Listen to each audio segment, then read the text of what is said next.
ആമുഖമായ ഒരു കാര്യം പറയാനുള്ളത്, ഹരിപ്പാടിൻ്റെ രാഷ്ട്രീയം എന്താണ് എന്നാണ് ഒരു 5 മിനിറ്റ് മുമ്പ് നിങ്ങളിവിടെ കണ്ടത്. കോൺഗ്രസ്സുകാരൻ പിണങ്ങിപ്പോയപ്പോൾ CPM-കാരനും പുറകെ അങ്ങ് പോയി. എന്തൊരു ഗതികേടാണെന്ന് ആലോചിച്ച് നോക്കിയേ. ഇപ്പോൾ കോൺഗ്രസിൻ്റെ സ്ഥാനാർത്ഥിയാണ് CPM-നെ സ്പോൺസർ ചെയ്യുന്നത് എന്നതിന് ഇതിൽ കൂടുതൽ വലിയ തെളിവ് വേണം. അപ്പോൾ ഇതാണ് ഇവരുടെ രാഷ്ട്രീയം. നമ്മൾ ജനാധിപത്യപരമായി ചില ചോദ്യങ്ങൾ ചോദിക്കുമ്പോൾ അതിൽ അവർക്ക് അസ്വസ്ഥതയാണ്.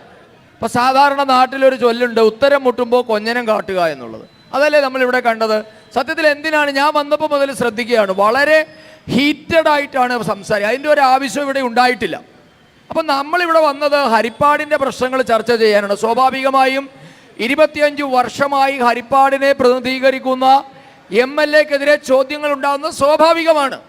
ഇവിടെ നിങ്ങൾക്ക് ഈ ചോദ്യങ്ങൾ അഭിമുഖീകരിക്കാൻ തൻ്റെ ഇടമില്ല എങ്കിൽ ദയവേത് ഇത്തരം ചർച്ചകൾക്ക് വരരുത്. വന്നാൽ മാന്യമായി ചോദ്യങ്ങൾക്ക് ഉത്തരമില്ലെങ്കിൽ വേണ്ട, ഉത്തരമില്ല, അതൊരു തെറ്റൊന്നുമില്ല. നമ്മളെല്ലാവരും സൂര്യന് കീഴിലുള്ള എല്ലാ കാര്യങ്ങളും പഠിച്ചിട്ടൊന്നുമല്ല വരുന്നത്. പക്ഷേ നമ്മൾ ഉത്തരമില്ല എങ്കിൽ ഉത്തരം പറയാം, ഉത്തരമില്ല എന്ന് പറയാനുള്ള ആർജവം ഉണ്ടാക്കണം. സുഹൃത്തെ, ഗോകുവ വിളിച്ച് പേടിപ്പിക്കൊന്നും വേണ്ട. ഗോകുവ വിളിയൊക്കെ കയ്യിൽ വെച്ചാൽ മതി.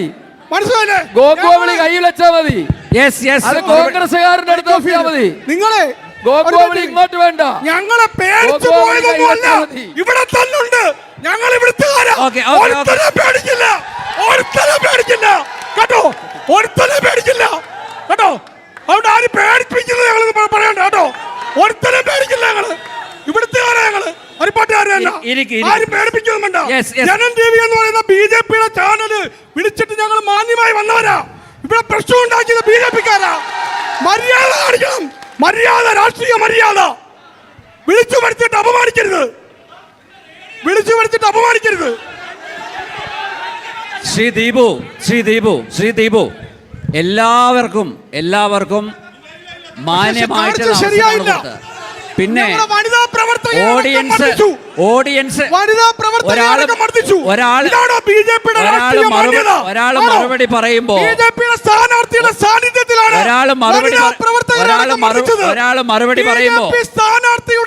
സാന്നിധ്യത്തിലാണ് ബലം പ്രയോഗിച്ച് ഞങ്ങൾ നടക്കുന്ന ചോദ്യം, അടുത്ത ചോദ്യം വേണ്ട ചോദിക്കാം. യെസ്.